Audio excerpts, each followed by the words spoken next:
और जो बाइबल से हवाले को देखना और खोल कर देखना चाहता है वो पीछे से बाइबल ले ले, अदरवाइज हवाला आपकी स्क्रीन पर मौजूद है। इससे बेशतर कि हम क्रिसमस की इबादत को सेलिब्रेट करें, आइए सीखते हैं कि क्रिसमस सेलिब्रेट कैसे किया जाए। ये एक सीरीज है क्रिसमस के लिए। लूका की इंजील में से हम देखते हैं कि खुदावंद यीशु मसीह ने किस तरह से सिखाया और बतलाया। लूका 10 और उसकी 25वीं आयत से खुदा के कलाम को हम देखेंगे और 36वीं आयत तक। ये पूरी एक कहानी है, बड़ी फेमस नेक सामरी की ये कहानी है। लूका 10वां बाब 25वीं आयत से लेकर 36वीं आयत तक। बाइबल मुकद्दस में इस तरह से लिखा है, देखो एक आदमी शराब उठा और ये कहकर उसकी आजमाइश करने लगा यीशु की, ऐ उस्ताद मैं क्या करूं कि हमेशा की जिंदगी का वारिस बनूं। उसने उससे कहा, तो रैत में क्या लिखा है, तू किस तरह पढ़ता है? उसने जवाब में कहा कि खुदावंद अपने खुदा से अपने सारे दिल और अपनी सारी जान और अपनी सारी ताकत और अपनी सारी अक्ल से मोहब्बत रख और अपने पड़ोसी से अपने बराबर मोहब्बत रख।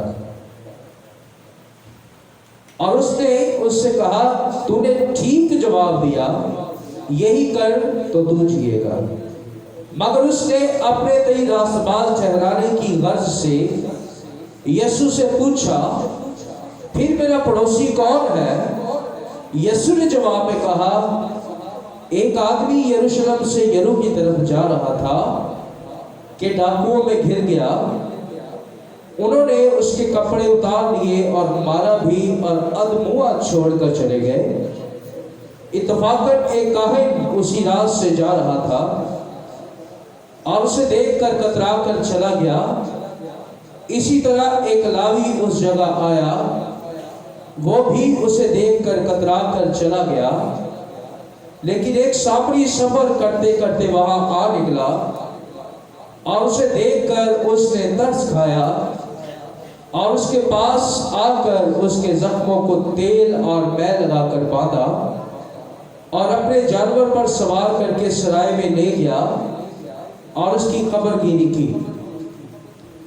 दूसरे दिन 2 दिनार निकाल कर भटियारे को दिए और उसकी खबरगिरी की कर और कहा कि उसकी खबरगिरी करना और जो कुछ उससे ज्यादा खर्च हो मैं आकर फिर तुझे अदा कर दूंगा। इन तीनों में से उस शख्स का जो डाकुओं में घिर गया था, तेरी दानिस्त में कौन पड़ोसी ठहरा? पाक कलाम के पढ़े और सुने जाने पर खुदावंद की बरकत हमारी जिंदगियों में हो। सब एक आवाज में कहें आमीन। आए अपने सर झुकाएं, कुछ लम्हे हम दुआ करते हैं। बुजुर्ग जलाली आसमानी बाप, तू जो बहरोबर का खालिक और मालिक है, ज़ोरावर बुजुर्ग बाप यीशु मसीह के नाम में हम खुदावंद तेरी शुक्रगुजारी करते हैं। आज सुबह यीशु के नाम में जब तेरे मज़बा पर खड़ा हूं, मैं अपने आप को ऐ बाप तेरे बेटे अपने खुदावंद यीशु के उस खून से जो उसने कलवरी पर मेरे लिए बहाया, मैं उस लहू से अपने सर से लेकर पैरों तक, दिल, रूह, जान, बदन, जुबान, आंखों, होठों को खुदावंदा यीशु के खून से धोता और अपने आप को पाक करता हूँ। ऐ बाप तेरे पाक रूह की आग, पाक रूह के शोलों को मैं अपने लिए मांग लेता हूँ, क्योंकि तू फरिश्तों को तो हमारे पर खादमों को आग के शोले बनाकर इस्तेमाल करता है। मुझे भी आग से भर दे और जितनी कलीसिया यहाँ बैठी है हर एक का ज़हन और दिल दिमाग खुल जाए और तेरा नाम जलाल पाए। यीशु मसीह के नाम से आमीन। हालेलुया। आए खुदा के कलाम के लिए जोरदार तालियां बजाएं। मैंने आपको शुरू में कहा कि हम क्रिसमस को कैसे सेलिब्रेट कर सकते हैं। यीशु मसीह के पैदा होने के दिन को, जन्मदिन को हम कैसे सेलिब्रेट करते हैं। ये जो कहानी है, ये जो पैराबल है, तमसील है, ये यीशु मसीह ने एक आलम शरा को सुनाई और समझाई। वो आलम शरा यीशु के पास आया और उसकी गर्ज, उसकी नीयत ये थी कि मैं यीशु मसीह को आजमाऊं, उसको परखूं, उसको देखूं कि यीशु ये जो इस जहान में अपने आप को यीशु कहलवाता है, मसीह कहलवाता है, ये कितने पानी में है। आजमाने वालों की नीयत और सोच तो ऐसी ही थी। वो आया और कहने लगा कि ऐ उस्ताद, मैं क्या करूं कि हमेशा की जिंदगी का वारिस बनूं।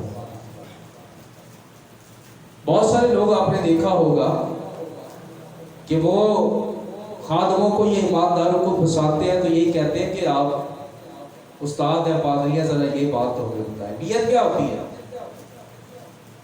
वो चेक करते हैं कि ये पादरी या ये ईमानदार या ये खादिम, खिदमत गुजार कितने पानी में, कितना नॉलेज है इसके पास। या वो फंसा कर अगर कोई ऐसी बात जिसका जवाब ना दिया जा सके, ऐसा भी होता है, तो वो उन खादमों को जवाब ना उनसे लेकर उनको डिग्रेड करने की, ये अभी से नहीं, शुरू से ही ऐसा होता आ रहा है। और यीशु मसीह को आप जानते हैं कि हैकल में और जगह जगह फंसाने की कोशिश की, उसे चेक किया गया, आजमाया गया। अब यहाँ पर भी ऐसा ही एक शरा का आलम आया, कहने लगा कि उस्ताद बताओ कि मैं क्या करूं हमेशा की जिंदगी का वारिस पर। उसने उससे कहा कि तौरात में क्या लिखा है? तू शरा आलम है। यीशु ने कहा बता तौरात में क्या लिखा है और तू किस तरह पढ़ता है? उसने जवाब में कहा कि खुदावंद अपने खुदा से अपने सारे दिल और अपनी सारी जान और अपनी सारी ताकत से और अपनी सारी अकल से मोहब्बत रख। और फिर उसमें क्या लिखा है कि अपने पड़ोसी से अपने बराबर मोहब्बत रख। दो जगह और दो बातें ऐसी हैं जिनको यूनाइट किया गया। तौरात का खुलासा उन लोगों ने इस तौर से पेश किया कि खुदावंद से और अपने पड़ोसी दोनों से क्या करनी है? मोहब्बत रखनी है। उसकी समझ, उसकी अकल ये बताती है कि तौरात का, पुराने अहदनामा का निचोड़ ये है कि मोहब्बत की जाए। अब यीशु ने क्या कहा? यीशु ने उससे कहा कि तूने ठीक जवाब दिया। खुदा यही चाहता है क्योंकि खुदा मोहब्बत है। यीशु ने कहा तूने ठीक जवाब दिया, यही कर तो तू क्या होगा? जिएगा, लंबी उम्र होगी तेरी, ना सिर्फ जमीन पर बल्कि आसमान पर।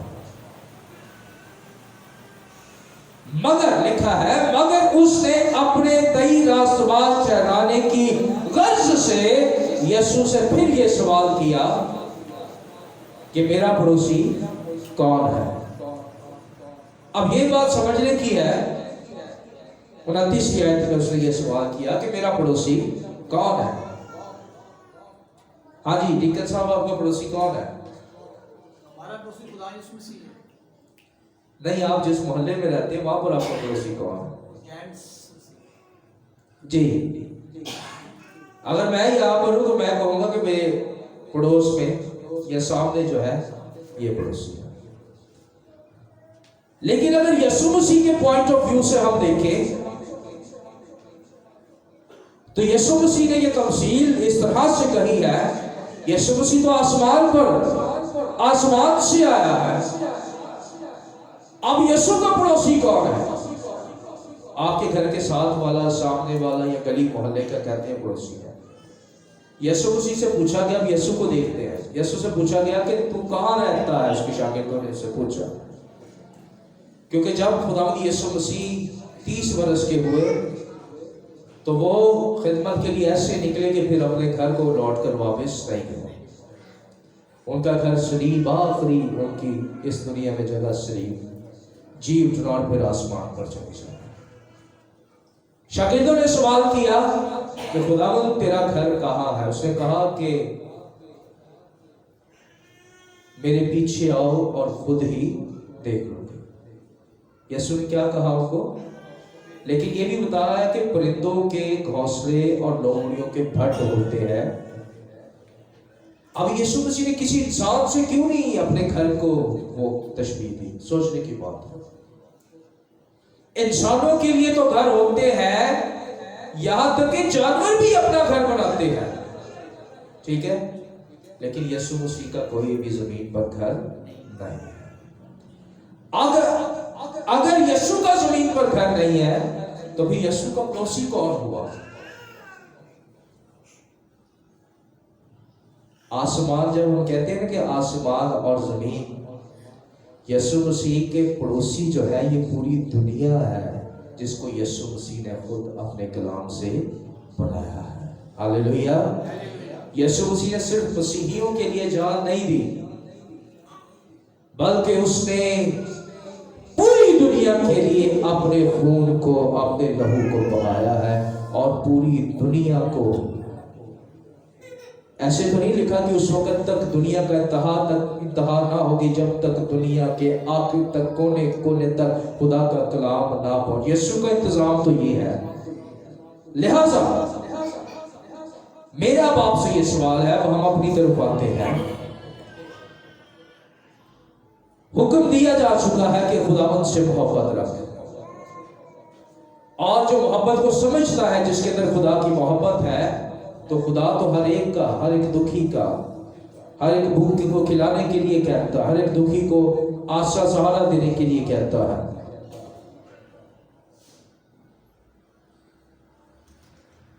क्या आज ये खुदा के अंदर खुदा की सिफ्त है? खुदा के अंदर कितनी सिफात है जो गलतियों के खत में लिखी है? कितनी सिफात है खुदा के अंदर? 9। कितनी? मैं हर महीने में एक बार इसको जरूर रिपीट करता हूं। गलतियों 5, 22 और 23वीं आयत में क्या लिखा है? रूह का फल मोहब्बत, खुशी, इत्मीनान, तहम्मुल, मेहरबानी, नेकी। ये जो 6वां फल है, बड़ी तरतीब से बता रहा हूं। नेकी, यहां पर खुदा ने अपने लोगों के साथ नेकी यानी के भलाई की है ऊपर। क्या मेरा सवाल है आप लोगों से, आज कलीसिया से ये सवाल है कि क्या आज कलीसिया के ईमानदारों में भलाई पाई जाती है, या उनके अंदर खुदा की मोहब्बत या खुदा की भलाई नहीं पाई जाती? अगर खुदा की भलाई, खुदा की गुडनेस, खुदा की काइंडनेस हमारे अंदर पाई जाती है, तो इससे हम इस बात को साबित करते हैं कि हम खुदा से मोहब्बत रखते हैं। अगर हमारे अंदर भलाई नहीं है तो इसका मतलब यह है कि हम खुदा से मोहब्बत नहीं रखते। हम दावा तो करते हैं, लेकिन हम अंदरूनी तौर से खुदा की मोहब्बत से क्या है? खाली है। अब हमें यह हुक्म दिया गया है, हमें यह कलाम दिया गया है, ताकि हम हर एक दुखी के साथ, हर एक दर्दमंद के साथ दुख को बांटे, उसे तसल्ली दे, और अगर कोई मुश्किल में है तो आप जिस हद तक उसके ऊपर मेहरबानी कर सकते हैं, लेकिन इस बात को भी याद रखिएगा कि वो डिजर्व करता हो। अभी गुजरे दिनों मैंने मास्क लगाया हुआ था, मेरे अच्छे जानने वाले वादी साहब आए, उन्होंने दरवाजा खटखटाया और मैंने मास्क लगाया हुआ था, मैं शाम को जा रहा था। उन्होंने कहा कि ये जी एक एनवेलप है जड़ावाला के लोगों के लिए, ये ले लें और इसमें जो भी हदिया आप डाल सकते हैं डालकर हमें दे दें। तो मैंने एड्रेस पढ़ा, मैंने कहा ठीक है जी मैं पहुंचा दूंगा। मैंने देना नहीं था, बाय गॉड मैं खड़ा, मुझे पता है। तो वो कहते नहीं जी आप नहीं देंगे, पता लग गया, मैंने बोला वापस दे दो। मैंने कहा ठीक है जी आप ये ले जाए। अब वो लोग डिजर्व ही नहीं करते तो उनके लिए हम हाथ क्यों बढ़ाएं? एक वक्त था जब उन्हें सताया गया, घरों को जलाया गया। हमारे चर्च की अपनी टीम वहां से होकर आई है और वहां पर जो मुकामी मंदिर, उन्होंने हमें पता क्या बताया, कहते हैं भाई साहब यहां पर जिसको 1 कूलर की जरूरत है उसको 10-10 कूलर मिल चुके हैं, जिसको 1 चारपाई की जरूरत है उसको 6-6 चारपाइयां मिल चुकी है। ठीक है, तो ऑलरेडी मैं तो जानता हूं हमने हेल्प करनी है, इस सीजन में भी हम हेल्प करेंगे, ऐसा नहीं कि हम नहीं करेंगे, लेकिन उन लोगों की हेल्प करेंगे जो डिजर्व करते हैं, जो नीडी है, जिनकी जरूरत है कि इस सीजन में उनकी हेल्प की जाए। ठीक है, वो ऑलरेडी फुल हो चुके हैं, फुलफिल हो चुके हैं, उनके पास बहुत है, वहां पर अभी भी लोग जा रहे हैं और देखभाल कर रहे हैं। लेकिन आपने ढूंढना है कि आपका कौन सा ऐसा पड़ोसी, अपने घर को मोहल्ले को छोड़ दो। छोड़ने के लिए इसलिए नहीं कह रहे कि वहां कोई जरूरतमंद है तो उसकी हेल्प ना करें। आप जिसको अपना पड़ोस समझते हैं कि मेरे घर के साथ वाला और उसकी हेल्प करनी है, तो आपका पड़ोसी वो नहीं है। आपका पड़ोसी हर एक वो शख्स है जो दुख की हालत में है। अब यीशु मसीह ने तो यही कलाम में बताया, कि मैं नहीं कह रहा, लिखा है कि एक शख्स, बाइबल में देखते हैं क्या लिखा है। देखो यीशु ने कहा 30वीं आयत, जवाब में कहा कि एक आदमी यरूशलेम से यरू की तरफ जा रहा था और डाकुओं में गिर गया। उन्होंने उसके कपड़े उतार दिए, मारा और अधमुआ छोड़कर चले गए। इत्तफाकन एक काहिन उसी राह से जा रहा था और उसे देखकर कतरा कर चला गया। पादरी, पास्टर, काहिन। फिर इसके बाद 32वीं आयत, इसी तरह से एक लावी उस जगह आया और वो भी उससे कतरा कर चला गया। लावी मतलब कौन होते थे? पास्टर के बाद जो कलीसिया में एल्डर्स का लेवल है, लावी, क्योंकि वो कलीसिया में खैमा इज्तिमा में हैकल में खिदमत का काम करते थे। अब वो भी चले गए। फिर लिखा है तीसरा शख्स, लेकिन एक सामरी सफर करते हुआ आया। सामरी मैंने गुजरे दिनों भी आपको बताया, ये इस्राएलियों में से ही थे, लेकिन जिस तरह पूरी दुनिया में नीच जात, नीच लोग, छोटे लोग, बड़े लोगों का ये कॉन्सेप्ट है, सामरी इस्राएलियों में सबसे नीच जात, या यूं समझ लें कि ऐसे लोग समझे जाते थे जिनको छूना, जिनको अपने कपड़े बर्तन नहीं छूने देते थे इस्राएली यहूदी। क्योंकि आप जानते हैं कि सामरी औरत जब पानी भरने आई, ठीक है, तो यीशु ने जब उससे पानी मांगा तो सामरी औरत ने क्या कहा कि तू यहूदी होकर उन सामरी औरत से पानी मांग रहा है। क्योंकि इस्राएली यहूदी सामरियों से किसी तरह का बर्ताव नहीं रखते। क्यों नहीं रखते? रीजन ये था। लेकिन देखिए कि एक सामरी सफर करते करते वहां निकला और उसे देखकर उसने उस पर दर्द सिखाया। अब क्या उस काहिन, उस पास्टर के अंदर, उन लावियों के अंदर, उन खादमों के अंदर खुदा की भलाई मौजूद थी? क्या खुदा की गुडनेस उनके अंदर मौजूद थी? नहीं। दावा वो ये करते हैं कि हम खुदा के और खुदा हमारा है, लेकिन अंदर से वो खुदा की इस सिफ्त से, खुदा की मोहब्बत से महरूम है। चले गए देखकर, लेकिन सामरी रुका और उसने क्या किया? उसके पास आकर उसके जख्मों को तेल और मैं लगाकर बांधा और अपने जानवर पर सवार करके सराय में ले गया और उसकी खबरगिरी की। और दूसरे दिन फिर आया, फिर पैसे दिए सराय वाले को जो उसका ख्याल रख रहा था, और उससे पूछा कि और कितना तूने खर्च किया? उसने वो भी पैसे दिए।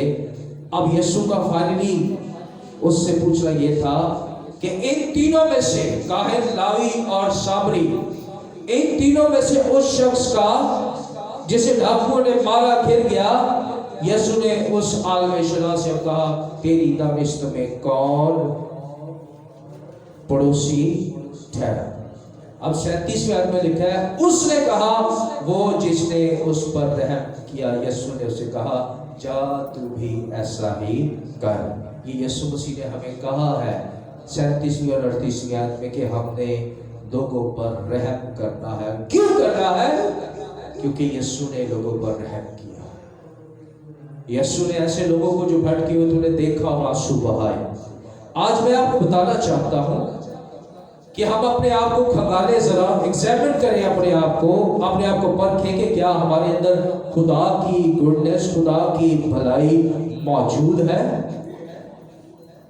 दो बातें हैं जो मैंने इस कलाम में से आप लोगों के लिए तैयार की हैं।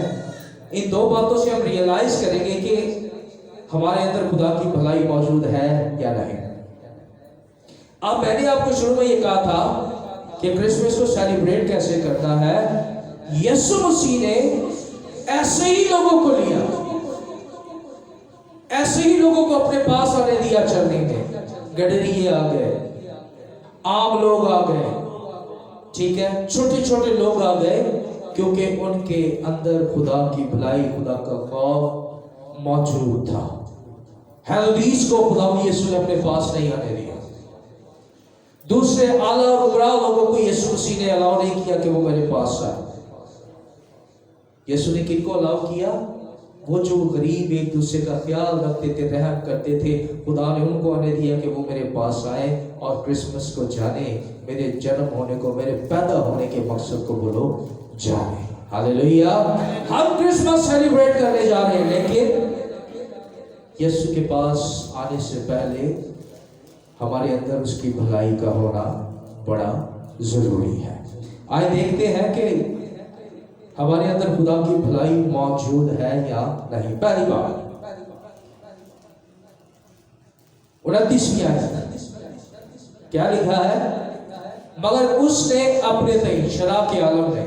इस 29वीं आयत को कोई पढ़ दे स्क्रीन से देखकर, बुलंद आवाज से, फिर आगे चलते। कोई भी देखकर पढ़ दे इसको, भाइयों में से, बहनों में से।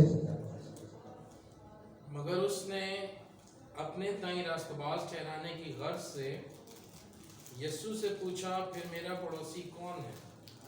अब उसके अंदर उसका ईगो देखें, उसकी पर्सनैलिटी देखें, उसका स्टेटस देखें। लेकिन मगर उसने अपने तई रास्तबाज ठहराने के लिए यीशु से यह सवाल किया, फिर मेरा पड़ोसी कौन है? मैं आपको यह बताना चाहता हूं कि वो हकीकी रास्तबाज है जिसके अंदर ये ख्याल है, ये सोच है, ये जज्बा है कि मैं अपने पड़ोसी का ख्याल रखूं। ये कलामी मैसेज, बहुत सारी चीजें लेकर मैंने इस कलाम को आप लोगों तक या आपके लिए तैयार इसलिए किया है। जैसे जैसे वक्त आगे जा रहा है, नफ्सा नफ्सी तेजी से बढ़ रही है, ठीक है। लोग दिन रात काम पर जा रहे हैं, लोग दिन रात अपने मकसद में जुटे हुए हैं। मैं दूसरे दिनों क्लीसिया के एक शख्स के पास गया, मैं आपको हालत बता रहा हूं, नाम नहीं लेता, मैं कभी किसी को हाईलाइट नहीं करता, लेकिन हालत बताता हूं आपको ताकि आप सीखें। मैंने शख्स के पास गया, मैंने कहा जी आ जाए जरा, मुझे 1 घंटा दे दे चर्च के लिए, शाम में ड्यूटी से आप आ गए हैं। उन्होंने कहा जी हमने कहीं जाना है। मैंने कहा आप ऐसा करें वहां जाएं, ठीक है, वहां पर यूथ का एक शख्स होगा, उससे मिलेगा, पूछ लीजिएगा कि मेरे जुम्मे कोई काम लगाना है। तो मैंने कहा सिर्फ पूछ के मिलकर फिर चले जाइएगा। लेकिन उन्होंने किसी एक और शख्स के जरिया से मुझ तक मैसेज पहुंचाया, कहने लगे जी हम फिर कभी आएंगे, हमने बड़े जरूरी काम से जाना है। ये आज के ईमानदारों की हालत है कि उनको अपना आप, अपना काम अजीज है। यीशु मसीह को क्या जरूरत पड़ी थी? यीशु मसीह को देखिए कैसा रास्तबाज है, वो आसमान पर है, बाप के अंदर है, कलमे की सूरत है, कलाम है, बाप बोलता है, बेटा जानता है, सब कुछ बनाता है। नूर जलाल खुदा के पास है, यीशु के पास है, लेकिन तो भी वो आसमान से नीचे आया और एक गंदी जगह, खुरली जानवर, उनके दरमियान यीशु मसीह ने जन्म इसलिए लिया ताकि मैं अपने पड़ोसियों का ख्याल करूं। हम इस कदर, आज का ईमानदार मैं ये कहता हूं कि इस कदर अपने आप अपनी जात के लिए जुड़े हुए हैं कि उनको ख्याल नहीं कि हम भलाई का काम भी करते। लाजमी नहीं होता कि आप किसी को कपड़ा दे, पैसा दे, खाना दे।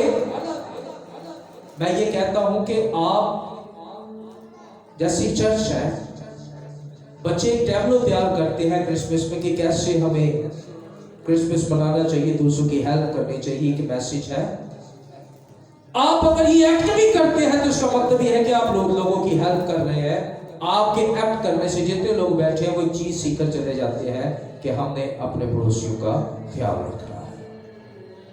लेकिन हम अपने स्टेटस और अपने काम, वो शख्स, वो शरात आलम यीशु मसीह के पास आया, सवाल पे सवाल, सवाल पे सवाल। मकसद क्या है? ऊपर आजमाना चाहता है, नीचे लिखा है कि अपने भाई अपने आप को रास्तबाज ठहराना चाहता है, खुदा की नजर में नहीं। तो यीशु ने तो क्लियर कर दिया कि वो रास्तबाज है जो दूसरों का दुख, दूसरों का दर्द समझता है, उनकी हेल्प करता है। एक हवाला मैं चाहता हूं हम देखें, लूका 6:38। लूका की इंजील 6वां बाब 38वीं आयत, वर्स नंबर 38। क्या लिखा है जी? यीशु मसीह की तारीफ देखिएगा। लिखा है, दिया करो तुम्हें भी दिया जाएगा, अच्छा पैमाना दाब दाब कर, आपने दाब कर और हिला कर और लबरेज करके तुम्हारे पल्ले में डालेंगे, क्योंकि जिस पैमाने से तुम नापते हो उसी से तुम्हारे लिए भी नापा जाएगा। सिंपल है। अगर आप चाहते हैं कि खुदावंद आपके साथ भला करे तो आप क्या करें? दूसरों के साथ क्या करें? भलाई करें, नेकी करें, रहम करें उन पर। जितना भी आपसे हो सकता है आप उनके लिए ऐसा कीजिए। बाइबल मुकद्दस की तारीफ यही है। अब आप देखते हैं कि ये जो सेंटा क्लॉज का, वैसे तो आप सब जानते हैं, ये जो कैरेक्टर है, देखिए ट्री पर भी मौजूद है, ये सेंटा क्लॉज का जो कैरेक्टर है, ये देखिए, ये इतना फेमस क्यों है?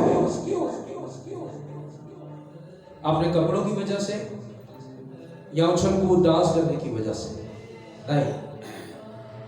ये एक ऐसा शख्स था, सेंट निकोलस, जो दिन में खादिम था, वो दिन में विजिट किया करता, ढूंढता था कि कौन नीडी है, कौन जरूरतमंद है, और रात को वो अपना गेटअप चेंज करके, अब तो ये बड़ी डेवलपमेंट हो गई है रेड कॉस्ट्यूम, उस वक्त ऐसा नहीं था, लेकिन एक शबी है कि वो अपने आप को बेस बदल के उन बच्चों और नीडी लोगों के घर पर रात को जाता और खामोशी से उनके दरवाजे के बाहर या किसी तरीके से उनके घर या खिड़की से उनकी जरूरत के मुताबिक उनकी हेल्प करके वो आ जाता था। Hallelujah, hallelujah. तो मैं ये कहता हूँ कि ये शख्स रास्तबाज है, जो हम कलीसिया में बैठे हैं और नफ्सा नफ्सी यानी अपने इस बारे में सिर्फ सोच रहे, क्या हम रास्तबाज हैं? ये मेरा सवाल नहीं है, ये यीशु का सवाल है हमारे साथ। हालेलुया। यीशु ने उससे पूछा, तो तू बता कि उन तीनों में से कौन सा शख्स रास्तबाज है? अब सवाल हमारे सामने है। एनी हाउ, अगर हम दूसरों के लिए हेल्प नहीं कर रहे तो इसका मतलब ये है कि हमारे अंदर खुदा की भलाई नहीं है। हम ज़बूर 23 में क्या पढ़ते हैं कि यकीनन भलाई और रहमत उम्र भर मेरे साथ साथ रहेगी। लेकिन कब रहेगी? हम तो भलाई करते ही नहीं, हमारे अंदर तो खुदा की नेकी है ही नहीं, हम तो दूसरों की ऊपर रहम करते नहीं, क्योंकि खुदा ने हम पर रहमत की है। हम अपने पड़ोसी पर रहम नहीं करते। आपका पड़ोसी हर मोहल्ले हर जगह पर देखिएगा, ढूंढिएगा, आपके घरों में ऐसे ऐसे गर्म कपड़े हैं जो छोटे हो चुके हैं, ऐसे जूते हैं जो बाप को नहीं आते, लेकिन हमने उनको दबा कर रखा हुआ, पेटियां च पा के कपड़ा दे विच असीं जुत्तियां असीं देनियां नहीं किसी को, वो साडे काम दियां भी नहीं, लेकिन हम दूसरे लोगों को जो नीडी है उन तक भी वो चीजें नहीं पहुंचा रहे। हालेलुया। सीजन तो शुरू हो चुका है, हम क्यों 24 और 25 का इंतजार करें कि क्रिसमस इज हियर, क्रिसमस शुरू हो चुका है, क्रिसमस ने आना नहीं है, क्रिसमस शुरू हो चुका है। इस सीजन में देखिए आपके घरों में फटे हुए कंबल या रजाइयां जो आपके लिए बेकार है, ले उनको और विजिट कीजिए। शाम के टाइम कोई ऐसा शख्स जो सड़कों पर बैठा हो, ऐसा नशा करने वाला शख्स जो बैठा हो, जो सर्दी में कांप रहा हो, उसको दे दीजिए। हालेलुया।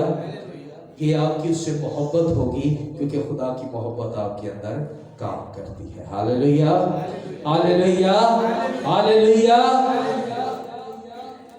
दूसरों के बारे में सोचिए, खुदा हमें यही सिखाता है, और हमें इस बात से पता चलता है कि हमारे अंदर भलाई पाई जाती है या नहीं।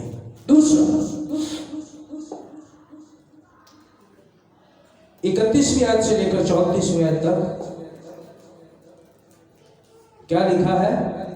इत्तफाकन एक काहिन उसी राह से जा रहा था। 10:31 लूका 10:31। इत्तफाकन एक काहिन उसी राह से जा रहा था, उसे देखकर कतरा कर चला गया।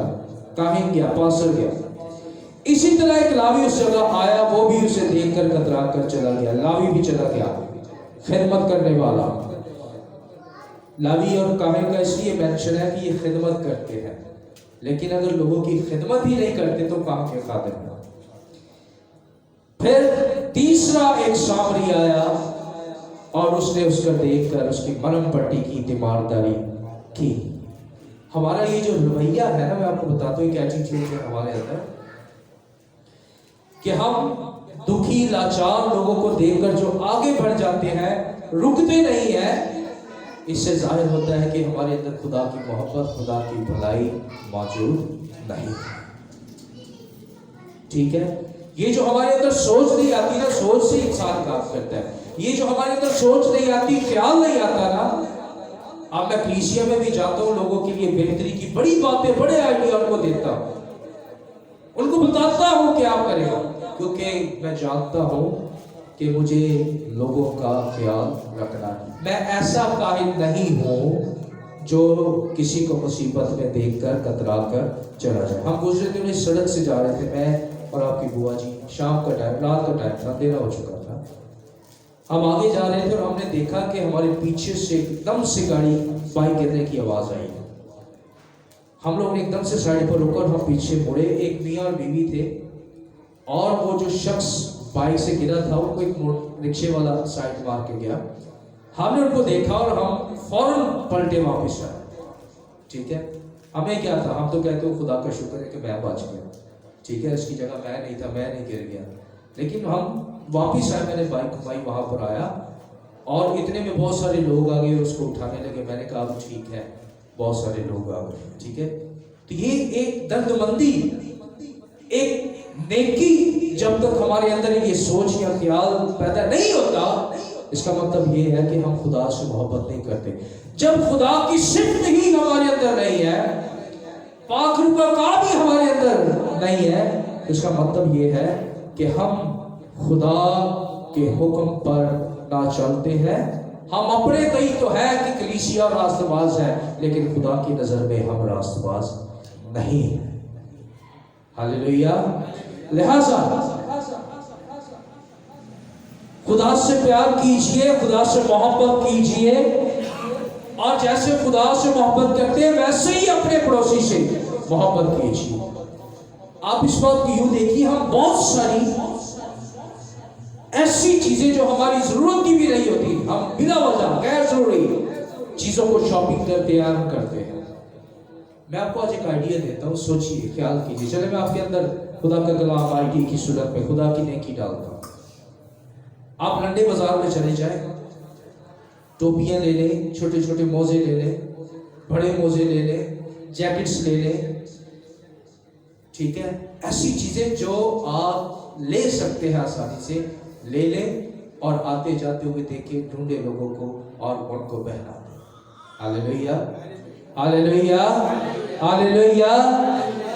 उनको जब आप देंगे, पहनाएंगे, तो वो खुश होंगे और खुदा की शुक्रगुजारी करेंगे।